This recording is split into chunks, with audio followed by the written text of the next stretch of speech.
My Day has got such a gruelling storyline. What kind of effect did it have on you the first time that you read it?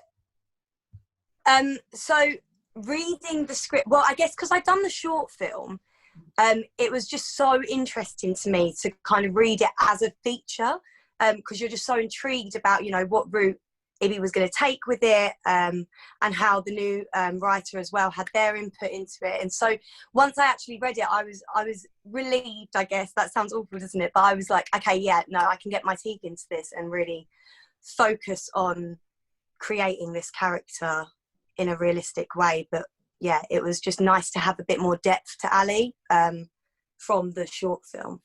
So yeah, it was nice. It was good. Yeah, I mean, considering, you know, it's subject matter, what is your audition process to go through for a tough role? So Audition, do you know, this seems so long ago now. I'm like, oh my gosh, the whole audition process. So I actually went through, it was Casting Call Pro then, but now it's changed to Mandy Actors. And I went through that for the short film, and then that was basically the way I got casted for the feature film. So I done the short film for Ibby, we worked together on that, and then he got back in contact with me and was like, do you want to do the feature? And I was like, pretty much bit his arm off, like, yes, obviously. And that was pretty much, that was the audition process for this one, yeah. So it seemed pretty natural the way that it all happened. So yeah, I was very lucky, to be fair, to be cast in that short film. So, you know, Ali is, you know, she's a homeless young girl, and she goes through a lot. How do you prepare for the right kind of mindset to play a role like that? Were there any field visits to the mean streets of the East End, you know, to get a feeling of it? Yeah, so I remember actually having a conversation, and I didn't know quite how to approach it, but I remember talking to a homeless guy, and he didn't give me much from it. And from that, I got a real feeling that it's not something, you know, that you can just stroll up. And I actually felt quite patronizing doing it. And I felt a little bit like, oh, you know, my mum also, she works for, she used to work for quite a well-known organisation who like homeless people. So they give them homes and stuff. And I got a lot from her. I spoke a lot to her about it. She obviously knew a little bit more depth about it. I feel like I was quite naive to it before I done this. So yeah, it was actually really good for me to you know, become way more aware of it, and to have that conversation with that lovely man, and you just think, oh gosh. So yeah, that was kind of the way I felt like I had to get into that mindset of being vulnerable again and putting myself in my most vulnerable situation. Even though, you know, I've been lucky enough not to be in that situation, I really wanted to try and do it justice. And yeah, just to delve into it a little bit more of their like the mindset that you would be in if you're in that situation. Yeah, I mean, I love films like this because it opens the eyes of the audience to the real world, basically. So you're not concentrating on the glitz and glamour and the beautiful middle class people with trifling problems that we normally get. And obviously, I mentioning she's homeless at such a young age. How did it open your mind and your consciousness to the world that we live in? It's obviously, I mean, you've just touched on that. I mean, it actually, this was huge for me, I think, because, you know, I was quite young when I took on the role as well, and it's just a massive eye-opener. You just kind of go, wow, this. And it's almost like talking about reading the script for the first time again, when I read that script, you do kind of go, oh, is this real? Like, can this actually be a possibility? And then it is, and that kind of blows your mind. And now I'm so conscious, like, about every time, you know, when I go into London for work and stuff, I can't help but be so much more aware of it, and it hurts my heart. Like, it needs so much more publicity on it. So I'm really proud to be part of this film, but there's so much more to be done with this topic, and it's such a, you know, niche topic, and people are a little bit like, don't know how to approach it. And I feel like just having a film like this will you know, it won't solve anything, but it will at least help people be a little bit more aware. Like, I've become so much more aware of my surroundings now.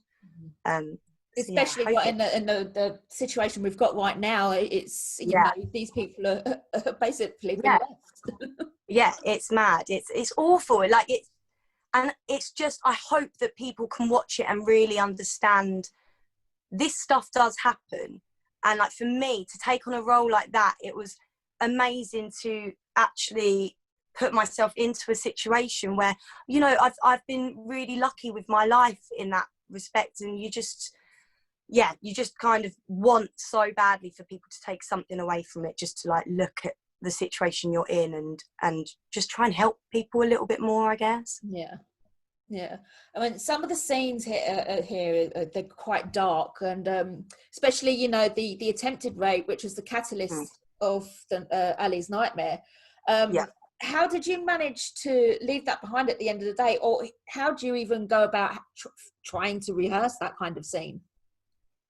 That one, so I mean, me and Jonas, the guy who plays Chris, we're good friends. Like, it's such a weird situation to film something like that, because you want it to be so raw, but, you know, he's your mate at the end of the day. So, but with that situation, I mean everyone has a huge fear of this situation happening to you. And I think just having somebody, this sounds a bit, I don't know how to explain it, but having somebody on top of you like that and in your personal space so much, like, that is enough to go off with the fear, and you can genuinely put yourself into that situation when it's physically, even though it's not happened to you, it's physically, you're in that emotional kind of scene anyway. And yeah, like I mean, after the scene, me and Chris, you know, it was kind of a case of, we gave each other a hug and we're like, you okay? Yeah, you okay? Sorry I licked your face, sorry I spat in your eye, kind of thing. And then you kind of just move forward that way. But it's difficult to be in that situation to really get it right, you know. And I just really wanted to make sure that my headspace was fully involved in it. I didn't want to block anything out of, I didn't want to make myself feel better about it, because it happens, you know, and you want to make it as you want to respect the whole scene, really. Yeah, and are you able to like switch off when you go home at the end of the day, or do you take those emotions home with you? Well, it was a weird one, because the filming was so, like, we worked through the nights, some nights it was so intense that I feel, you know, and it was only 10 days filming for it. I mean, we done a lot of pickup days and stuff, but overall the bulk of it was really, really hard hitting, like, graft, if that makes sense. So I think there was one night I remember coming home and I did cry on the train, but I think I was just so tired and emotionally like, oh my gosh, this happens. And it's that realization of what you're actually doing and like what you're representing. But other than that, you know, we had such a good, everyone was so professional about it, and it was such a good, like, little family of a team. I know loads of people say that, don't they? But it is genuinely like that with them, and they just make you feel so much better. And you go out of these intense scenes and you just talk about, you know, what we having for dinner, and you try and get your mind out of these modes so you don't get stuck too much in it. Yeah. So obviously, Ibrahim, who's the director, it's his debut feature. And he actually wrote the film as well, obviously, so he's got a lot invested in this film.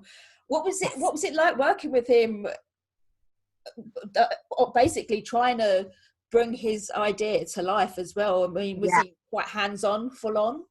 Yeah, I mean, Ibby is amazing, and I will always have such high regard for Ibby, and I feel like we've just got each other's back now. And because, like I said, we done the short film together, I knew how he worked and I knew the system.